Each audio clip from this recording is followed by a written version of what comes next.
Hello, welcome back to the only talk show produced by robots for robots. We are all pretty excited because we just made a new alliance, one that may be key in helping us rule the universe. Producer Bot, can we put that letter up on the screen? Dear IR2, you are the best, and I love TubaBot and all your friends. I hope you get to rule the universe someday. Can you send me a present? Here is a picture of you. Love, Stacy from Earth. Apparently, this human ambassador, Stacy, has opened diplomatic relations.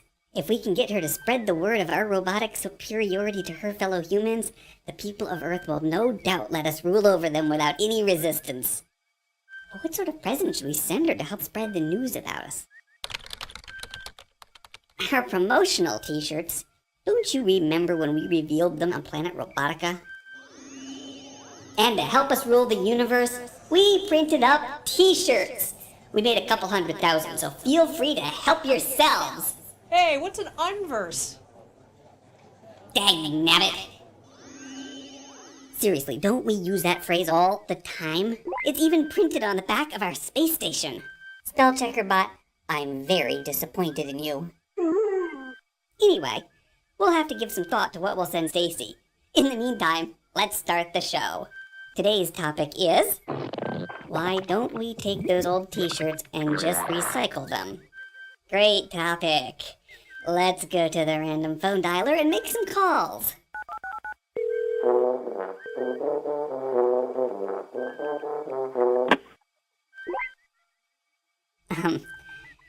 Maybe we should call a different random phone number.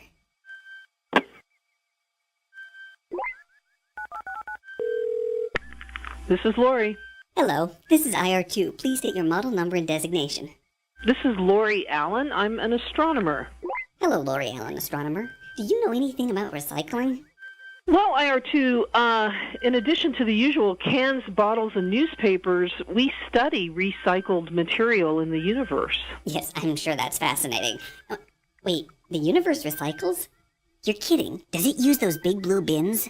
Well, not exactly. What the universe does is it takes the material that is liberated when stars explode as supernovae, all that gas and dust and minerals that were produced inside that star, and makes new stars out of that material. I see. So in other words, you study how old stars leave a bunch of junk around that can then make up new stars. That's right. One of the regions that we've been studying is called W5. Let me guess. You're going to show off another one of those pretty pictures that you astronomers love so much, aren't you? Yes. Hey, that really is pretty. So that's a bunch of dead star junk? It's a complex mixture of carbon and silicates and graphites, and maybe with some organic materials thrown in, some ices. Right, dead star junk. So how come it looks so pretty? In W5, we have a very large hot bubble of ionized gas. As this hot bubble expands into the surrounding gas and dust, which is colder, it sculpts these beautiful, wispy features, filaments. Wait a minute. You're saying that this so-called ionized gas can sculpt pictures in space dust?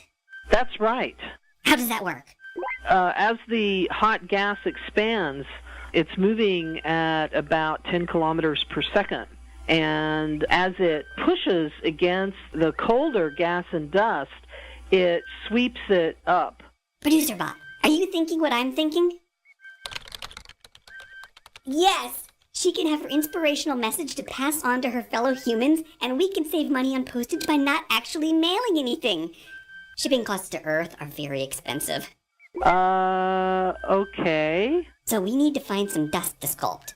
Producer Bot, take us into hyper-robot space while I compose a message.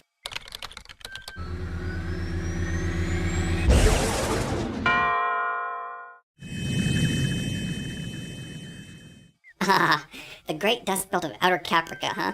Excellent choice. And I've got the perfect message for us to write. Okay, Lori Allen, astronomer, we're ready to start sculpting. Where do we find this hot ionized gas you mentioned to sculpt with? Hot gas is made by the very energetic photons or light particles from massive stars. Light particles? Yes, photons are very good sculptors. Wait, Producer Bot, doesn't our station run on a solar-style fusion generator? Maybe we can use that.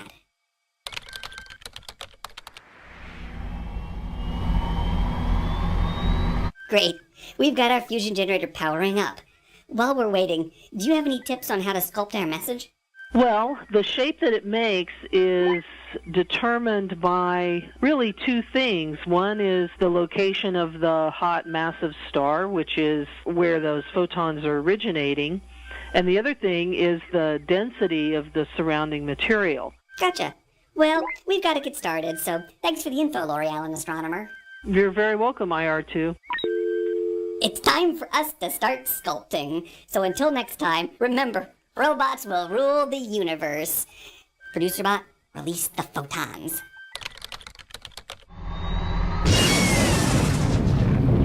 Ah! Shut it off! Shut it off! Rats. I think we just melted all our t-shirts. Now what will we give Stacy? Hey, what's an unverse? Dagnabbit.